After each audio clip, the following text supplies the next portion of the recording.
The farmer's shovel struck something hard beneath the dry soil of the field, the metallic clang echoing across the quiet landscape near Xi'an on that spring morning in 1974. And when Yang Jifa bent down to examine what he had hit, brushing away the reddish earth with calloused hands that had worked this land for decades, he found himself staring at a face, not the weathered face of ancient bone or the smooth surface of worked stone, but the eerily lifelike features of a terracotta warrior, its painted eyes seeming to gaze up at him from a darkness that had lasted more than 2,000 years. Yang could not have known, as he called to his brothers to come and see what he had discovered, that his shovel had pierced the edge of the greatest archaeological wonder of ancient China, that beneath his feet lay an entire army of clay soldiers standing in battle formation, guarding the tomb of the first emperor, Qin Shi Huang, the man who had unified China and whose megalomania had created a necropolis so vast that most of it remains unexcavated to this day, its secrets still buried beneath the earth, waiting for the moment when technology and courage will be sufficient to open the sealed tomb chamber itself and confront whatever wonders and horrors lie within the darkness where the emperor has rested for more than 2 millennia, surrounded by rivers of mercury, protected by crossbow traps accompanied by an underground palace that ancient texts describe as a replica of the entire known world, ruled in death as he had ruled in life, absolutely, eternally, and alone. Before we continue, if you'd like to join me for more stories like this, feel free to subscribe. I share a new one every day. And if you don't mind, leave a comment and tell me where you're listening from and what time it is for you right now. I love seeing how far these stories travel.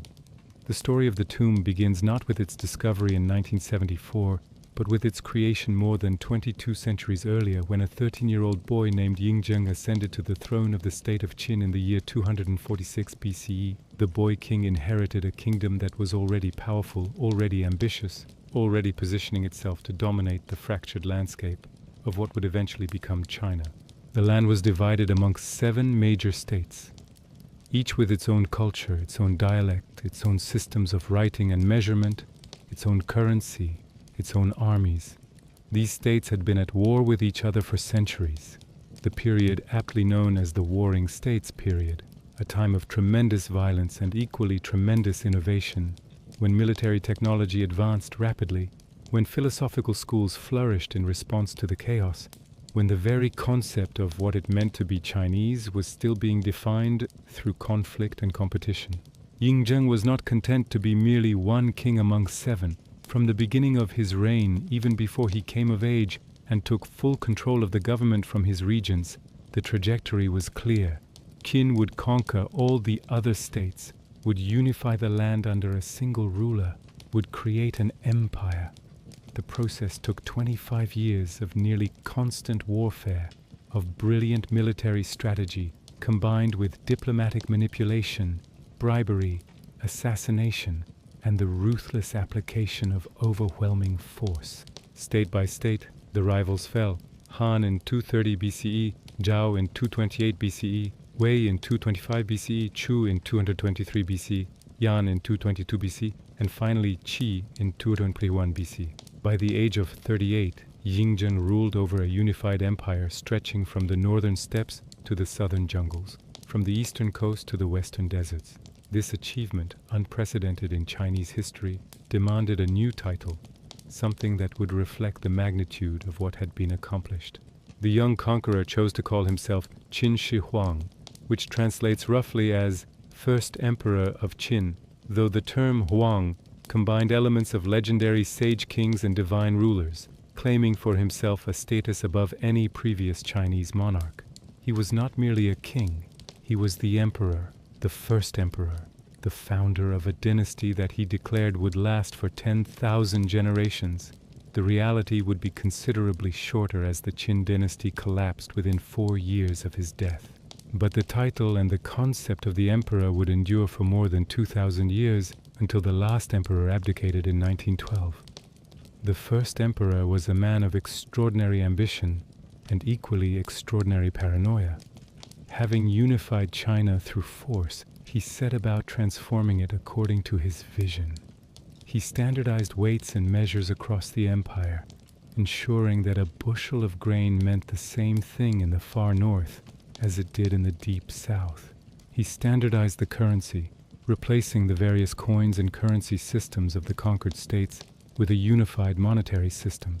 He standardized the writing system, choosing one script and imposing it throughout the empire, destroying centuries of regional variation in a stroke, but also creating the foundation for a unified Chinese culture that could transcend spoken dialect. He standardized even the width of cart axles, ensuring that the ruts worn in roads would be uniform throughout the empire, making transportation and trade easier. But standardization was not his only obsession. The first emperor also feared death with an intensity that shaped much of his reign. Having achieved ultimate power in this world, he became consumed with the question of what would happen to him after death, and whether the power and glory he had accumulated could somehow be extended beyond the grave. He sent expeditions to search for the legendary islands of the immortals, where it was said that magical herbs grew that could grant eternal life. He consulted with alchemists and magicians who promised to create elixirs of immortality. He may have consumed mercury compounds, believing they would preserve his body and extend his life, though these same compounds were likely poisoning him, even as he hoped they would save him. And he began building his tomb. The construction started shortly after he unified China, or perhaps even earlier, while he was still conquering the other states, and it continued throughout his reign, eventually consuming enormous resources and the labor of hundreds of thousands of workers. Ancient histories tell us that at its peak, the construction employed more than 700,000 laborers. Though this number may be exaggerated, what is certain is that the scale was immense, comparable to the Great Pyramid projects of Egypt, a monumental undertaking that reshaped the landscape and consumed the wealth and labor of the empire. The site chosen for the imperial tomb was on the northern slope of Mount Li, about 30 miles east of the Qin capital at Xianyang, in what is now Shanxi province near the modern city of Xi'an. The location was selected according to the principles of feng shui, the ancient Chinese practice of arranging spaces to harmonize with natural forces. The mountain provided a backdrop, its presence lending authority and permanence to the site. The land sloped gently toward the Wei River, ensuring proper drainage. The soil was suitable for both construction and for the preservation of whatever would be buried within. It was, in every way, an ideal location for the emperor's eternal rest. The tomb complex that took shape over the decades of construction was not a single structure, but an entire necropolis, a city of the dead that mirrored and perhaps surpassed the cities of the living. At its center was the tomb mound itself, an artificial hill that even today, after more than 2,000 years of erosion and subsidence, still rises more than 150 feet above the surrounding plain and covers an area of several acres. Beneath this mound, according to the ancient historian Sima Qian, writing a century after the emperor's death, lies the actual burial chamber, a vast underground palace constructed to house the emperor's body and his treasures. Sima Qian's account of the tomb, written in his monumental Records of the Grand Historian, is both tantalizing and frustrating. He tells us that the burial chamber was dug deep into the earth, down to the water table, and that bronze was poured to create a floor that would seal out moisture. He tells us that the chamber was filled with palaces and scenic towers, with treasures and precious objects beyond counting. He describes crossbow traps set to shoot anyone who might break into the tomb, automated mechanisms that would protect the emperor's rest for eternity. Most famously, he tells us that the tomb contained a model of the empire, with rivers and seas made of mercury with mechanisms to make the mercury flow like actual water, representing the Yellow River and the Yangtze River and the sea beyond. For centuries, these descriptions were dismissed as legend, the exaggerations of a historian with a flair for the dramatic. But the discoveries that began in 1974 have forced archaeologists to reconsider. If the first emperor really did create an entire army of life-size terracotta warriors to guard his tomb, something that would have seemed impossibly extravagant if it had not been proven true, then what else from Sima Qian's account might be accurate? Soil samples taken from the tomb mound have shown mercury concentrations far above normal levels, suggesting that there may indeed be large quantities of mercury somewhere within the structure. Ground-penetrating radar and other remote sensing technologies have revealed what appear to be large chambers beneath the mound.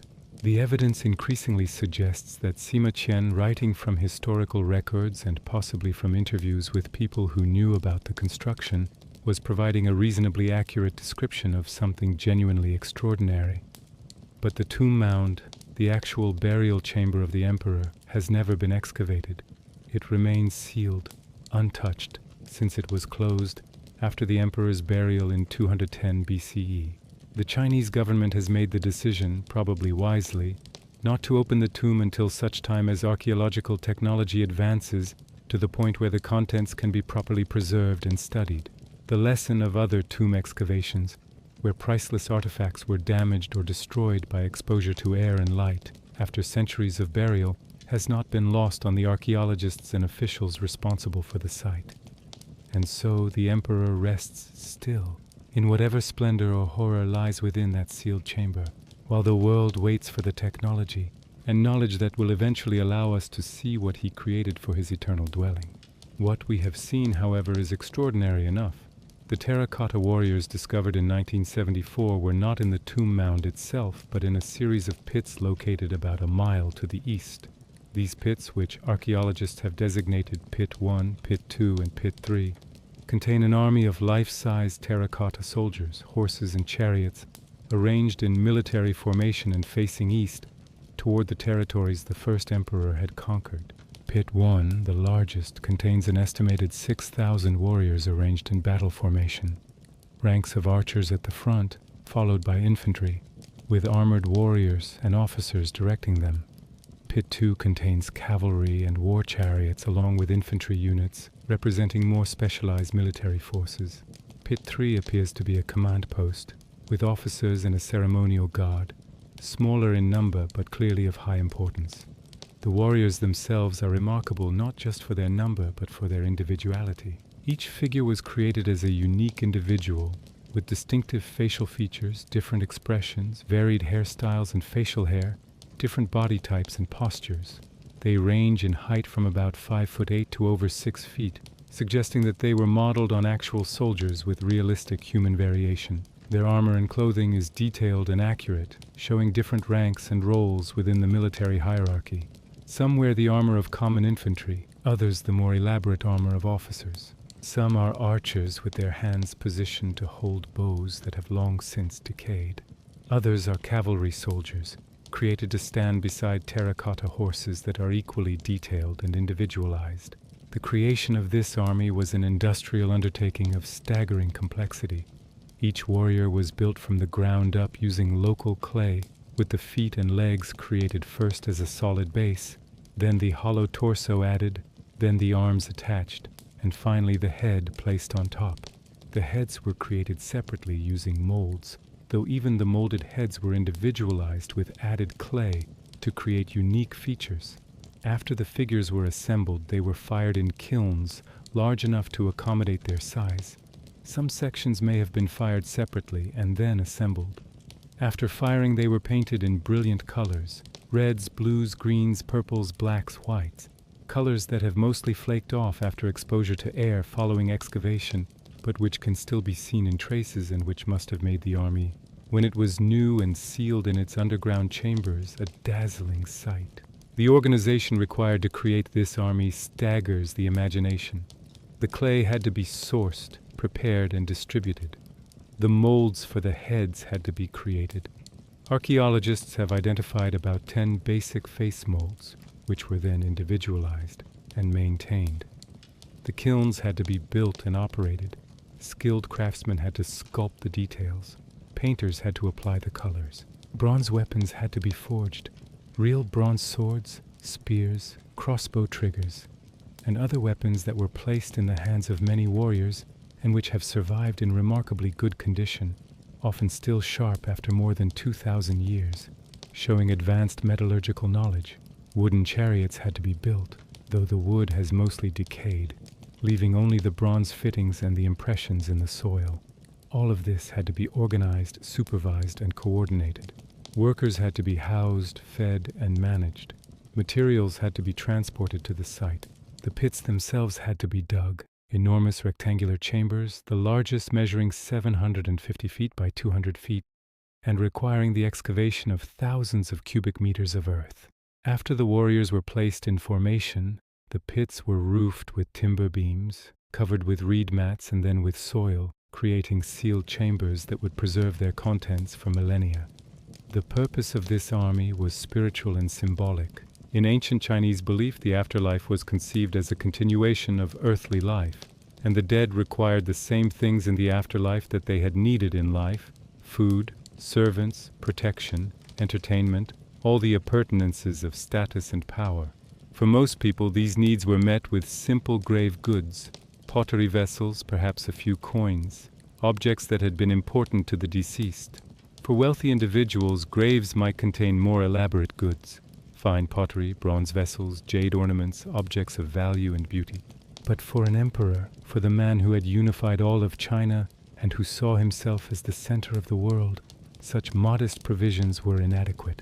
The first emperor required an afterlife that matched his earthly power, and so he created an underground empire to rule complete, with an army to protect him and to project his power in the afterlife as his armies had projected his power in life. The terracotta warriors were not decorative or symbolic in a merely abstract sense. They were believed to be in some real way actual soldiers who would serve the emperor after death, guarding his tomb, accompanying him in the afterlife, ensuring that his power would continue beyond the grave.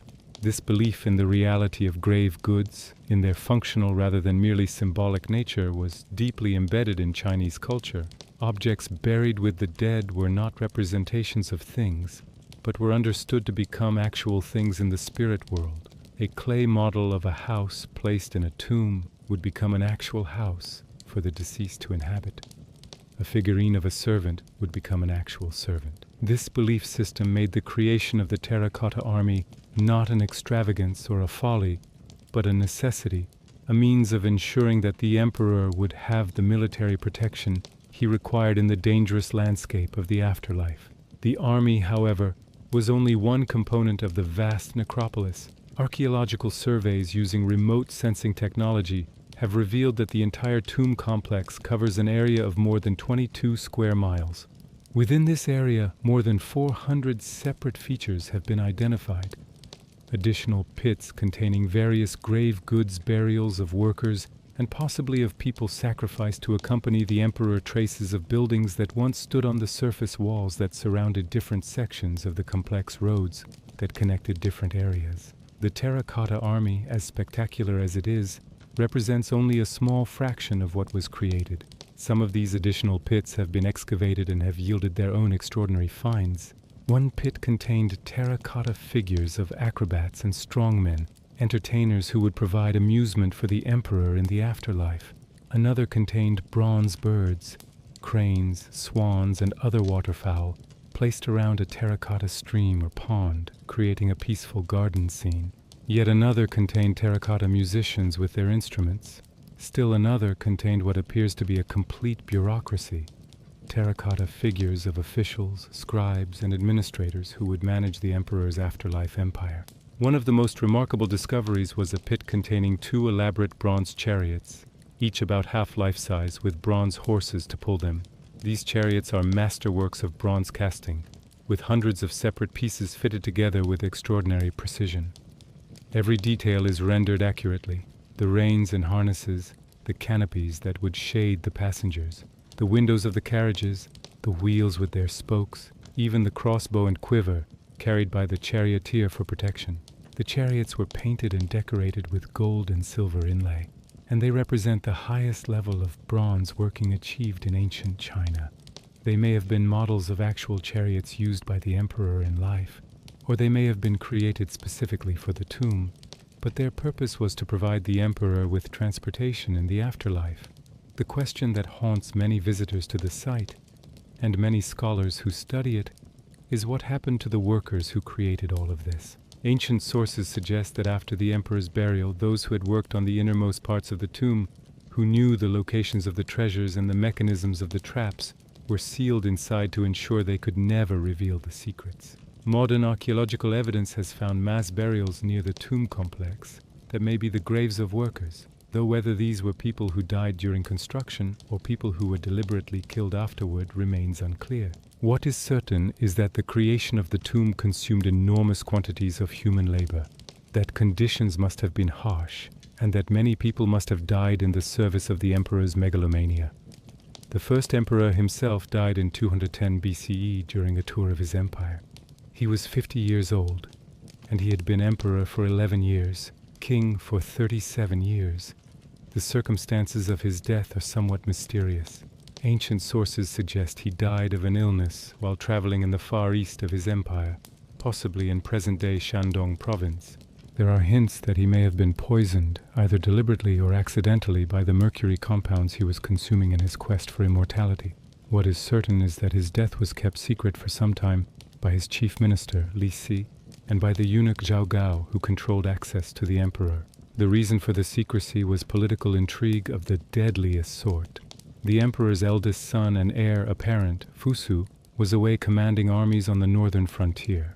Li Si and Zhao Gao feared that Fusu would take power and that they would lose their positions and possibly their lives. They forged a letter from the emperor ordering Fusu to commit suicide, which the obedient son did. And they placed on the throne Fusu's younger brother Huhai, who became the second emperor and who was weak and pliable, easily controlled by the conspirators. The emperor's body was transported back to the capital in secret, accompanied by a cart of rotting fish to mask the smell of decomposition in the summer heat. When they finally reached Xianyang, the death was announced, and the elaborate burial ceremonies began. The body was prepared and placed in the tomb chamber. Treasures beyond counting were placed around it. The mechanisms and traps described by Sima Qian were activated. The workers who knew too much were dealt with, and then the tomb was sealed, covered with earth, planted with grass and trees to make it appear as a natural hill, and the entrance was concealed. The second emperor's reign was brief and disastrous. The Qin dynasty, which the first emperor had declared would last 10,000 generations, collapsed in chaos within 4 years of his death. Rebellions broke out across the empire as the harsh laws and heavy taxes imposed by Qin became unbearable without the first emperor's iron will to enforce them. The second emperor was weak and ineffective, controlled by his advisors, and he was eventually forced to commit suicide. The dynasty ended when the third Qin ruler, who never officially took the title of emperor, surrendered to the rebel forces. In the civil war that followed the fall of Qin, the tomb complex was attacked. Xiang Yu, one of the rebel leaders, is said to have looted the site, breaking into some of the chambers and stealing treasures. The wooden structures on the surface were burned. Some of the pits containing the terracotta warriors show evidence of fire damage and of deliberate destruction. Warriors whose heads were removed, whose bodies were smashed, whose weapons were stolen. But the main burial chamber, the tomb mound itself, appears to have survived this destruction intact. The tomb's defenses, whether through the crossbow traps, the depth of the burial, the deception in how the entrance was concealed, or simply through luck, protected the emperor's body and his primary treasures from violation. After the looting and destruction, the site was largely forgotten. The Han dynasty, which succeeded the Qin and which ruled China for 4 centuries, built its own capital far from the Qin heartland. The tomb mound remained as a prominent feature of the landscape, a large hill covered with vegetation, but its identity was lost to most people. Local residents knew there was something there, and the area was sometimes called Mount Li's tomb, but the connection to the first emperor faded from common knowledge. Farmers cultivated the land around the mound, villages grew up nearby, life went on, and the emperor slept beneath his hill, forgotten by all but scholars who read the ancient histories. For more than 2,000 years, the tomb lay undisturbed. Dynasties rose and fell. China was united and divided and reunited countless times. Emperors came and went, each leaving their own mark on Chinese history, but none quite matching the first emperor's combination of achievement and infamy. The technologies that had created the tomb were lost and then rediscovered in different forms. The political systems the first emperor had created were modified and refined, but continued to shape Chinese governance for millennia. The cultural unity he had imposed, particularly through the standardization of writing, became fundamental to Chinese identity. And then on that spring day in 1974, Yang Jifa's shovel struck something hard beneath the soil, and everything changed. The initial discovery was almost accidental. The farmers were digging a well, trying to find water for their commune during a drought. When they found the terracotta head, they initially thought it might be some kind of ancient ceramic container. But as they dug further and found more pieces, arms, legs, torsos, they began to realize they had found something significant. Local officials were notified. Archaeologists from the provincial museum came to investigate. And gradually, as the scale of what lay beneath the surface became clear, the site became the focus of one of the most important archaeological projects in history. The excavation of Pit 1 began in earnest in 1978 and continues to this day, though much of the pit remains unexcavated. What has been revealed is extraordinary. Row after row of terracotta warriors standing in formation, most still in their original positions, though many damaged by the collapse of the wooden roof and by the ancient looting and burning. The warriors stand in trenches separated by walls, the earth packed around them, supporting them and preserving them through the centuries. As archaeologists carefully remove the soil and reveal the figures, they find the warriors still holding positions they were placed in more than 2,000 years ago, eternal soldiers guarding an eternal emperor. The preservation is remarkable in some ways and heartbreaking in others. The warriors' bodies made of fired clay have survived largely intact, though many are broken into pieces that must be painstakingly reconstructed. But the bright paint that once covered them has mostly been lost, flaking off within minutes or hours of exposure to air after more than 2 millennia in the sealed, stable environment of the pits. Early excavations, conducted before conservation techniques were developed, resulted in the loss of much of the original paint. More recent excavations have employed sophisticated methods to try to preserve the paint, including applying chemical preservatives immediately upon excavation and controlling the environment carefully. But the preservation remains imperfect. We can see traces of the original colors and can reconstruct what the warriors looked like when new, but the visual impact of the brightly painted army has been largely lost to time, and to the inevitable changes that occur when objects sealed for millennia are suddenly exposed to modern air and light. The weapons carried by the warriors, however, have survived in remarkable condition.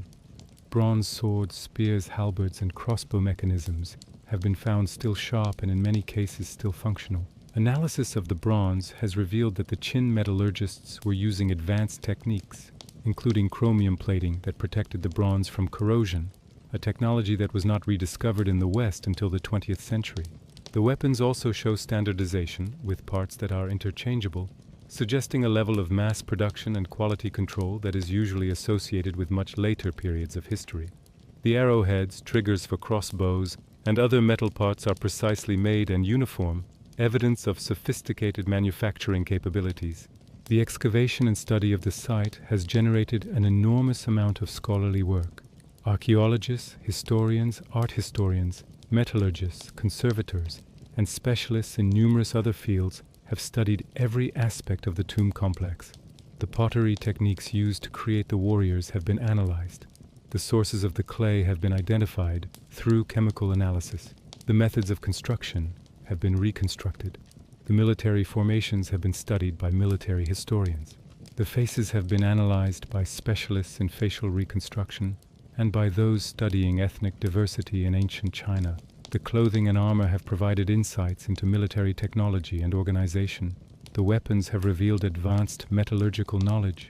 The entire site has become a window into Qin dynasty China, providing details about daily life, military practices, technology, art, and organization that would be impossible to obtain from textual sources alone. But all of this knowledge, extensive as it is, comes from the periphery of the tomb complex, from the guards and the accessories, not from the tomb itself. The central mystery remains unsolved. What lies beneath the mound, in the sealed burial chamber where the first emperor's body was placed more than 2,000 years ago? Is Sima Qian's description accurate? Are there really rivers of mercury flowing through a model of the empire?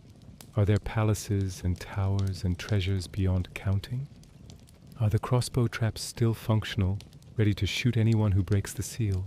And most fundamentally, what condition is the emperor's body in after more than 2 millennia?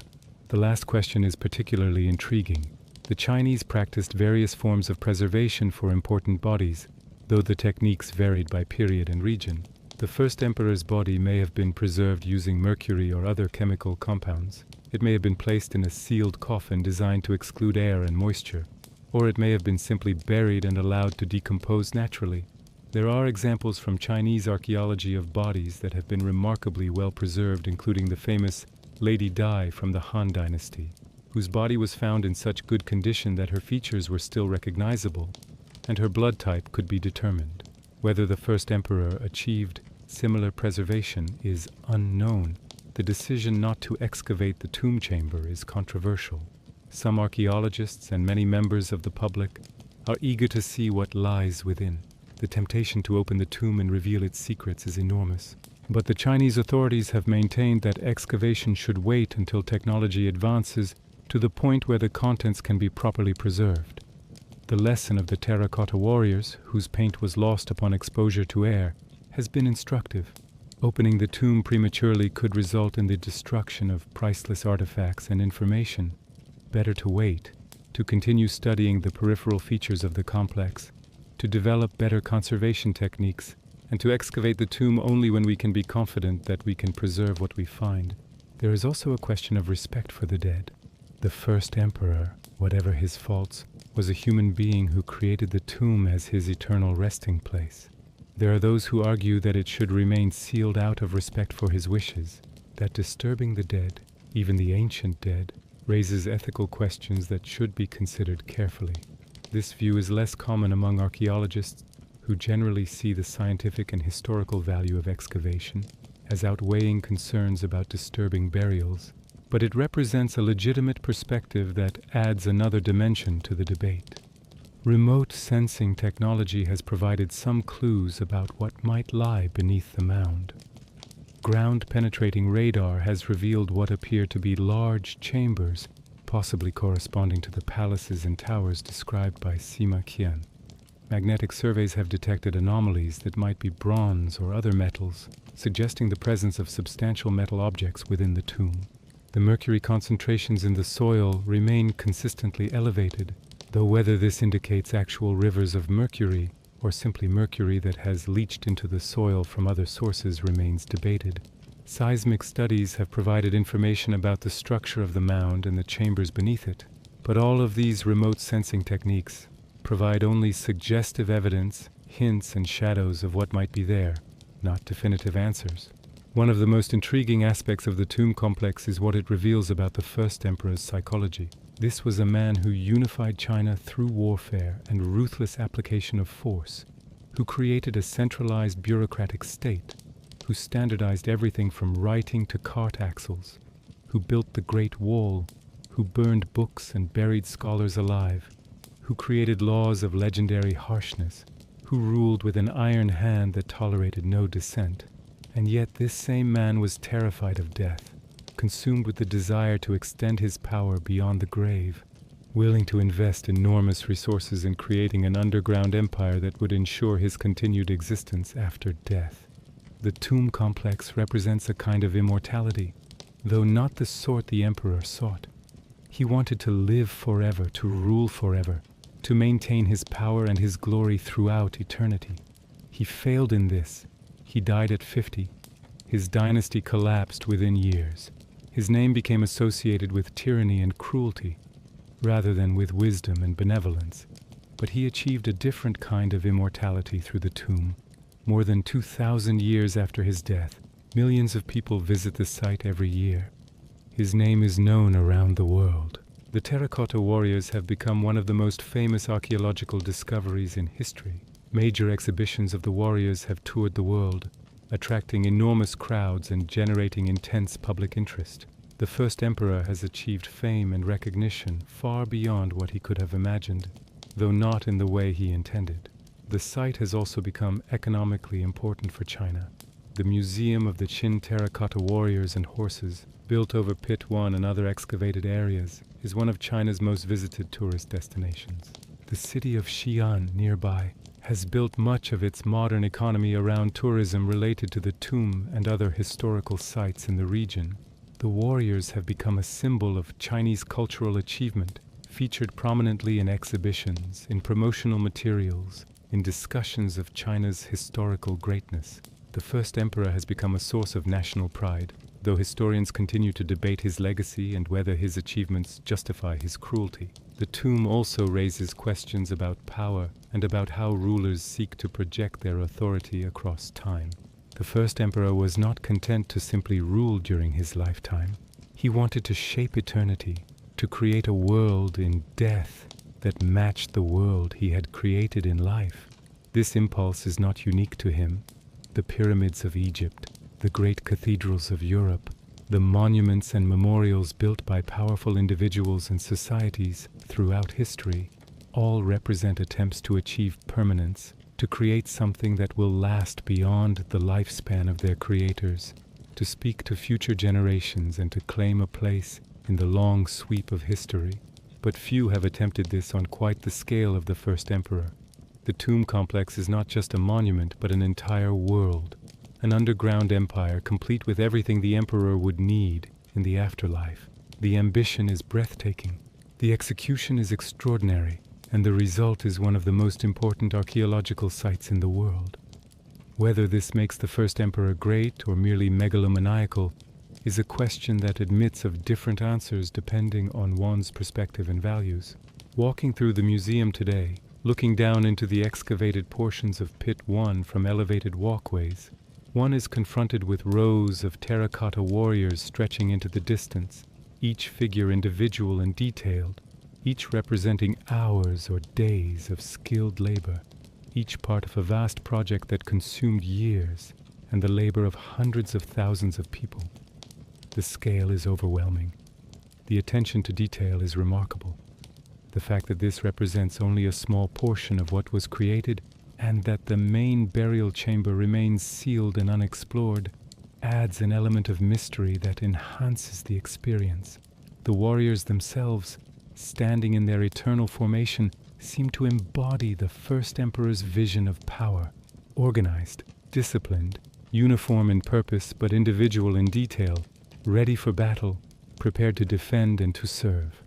They face east, toward the territories the emperor conquered, suggesting both guard duty and continued expansion, even in death. They are silent now, have been silent for more than 2 millennia, but they speak volumes about the ambitions and fears of the man who created them, about the capabilities of the civilization that produced them, and about the human impulse to reach beyond mortality towards something permanent. The emperor himself remains beneath his mound, sealed in darkness, surrounded by his treasures and his mercury rivers, protected by his traps, ruling his underground empire in solitude.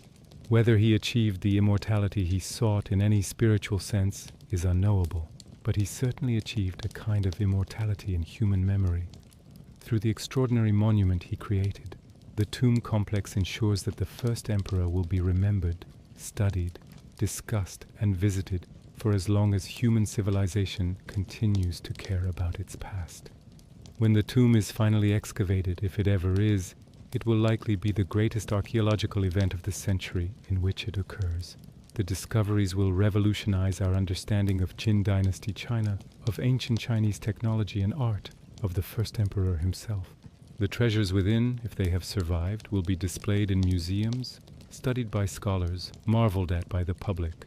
The emperor's body, if it has been preserved, will be examined using every technique modern science can bring to bear. The mysteries that have tantalized scholars and the public for decades will finally be solved. But until that day comes, the emperor's shadow stretches across the landscape of Xi'an, the sealed mound rising from the plain, the terracotta army standing guard in the pits nearby, the extent of the necropolis gradually being revealed by patient archaeological work. The shadow stretches across history as well, from the brutal unification of China in the 3rd century BCE to the present day. A reminder of the power of ambition, the reach of authority, the fear of death, and the human desire to leave something permanent in a transient world. The farmers who discovered the warriors in 1974 could not have imagined what their find would mean, how it would transform the understanding of Chinese history, how it would attract millions of visitors, how it would generate so much scholarly work and public fascination.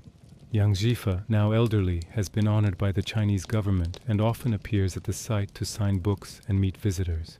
His shovel struck not just clay but history, breaking through the earth that had sealed the emperor's guardians for more than 2,000 years, and revealing to the modern world a wonder that ranks among the greatest archaeological discoveries of all time. In the quiet moments at the site, early in the morning before the crowds arrive or late in the evening after they have departed, it is possible to stand near the tomb mound and imagine the construction, the thousands of workers laboring day after day, year after year, digging the chambers, creating the warriors, assembling the treasures, building the underground palace.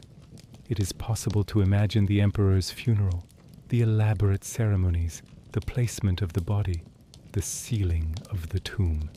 It is possible to imagine the centuries passing, dynasties rising and falling, while the emperor slept beneath his mound, guarded by his silent army, ruling his darkness, waiting for the immortality he sought or for the oblivion he feared. And it is possible to imagine the future, when technology and courage finally combine to open the tomb, to penetrate the darkness, to see what the first emperor created for his eternal dwelling. Whatever lies within, whether it matches Sima Tian's description or surpasses it or disappoints it, will add another chapter to one of the most extraordinary stories in archaeological history, the story of the tomb of Qin Shi Huang, the first emperor, the man who unified China and who tried to extend his empire beyond the grave, who created an underground world to mirror the world he ruled in life, who achieved an immortality he never intended through the monument he left behind.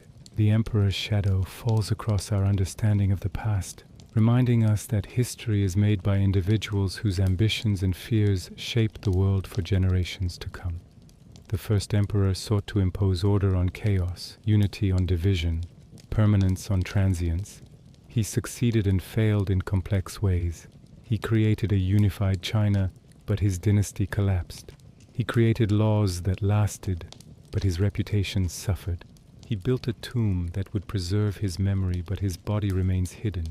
He wanted to live forever, but he died as all must die, and 2,000 years have passed, and still his tomb holds its secrets, and still his terracotta army stands guard, and still his story captivates and fascinates and challenges us to understand what it means to hold power, to fear death, to reach for immortality, and to leave behind something that will speak to the future about who we were and what we tried to become.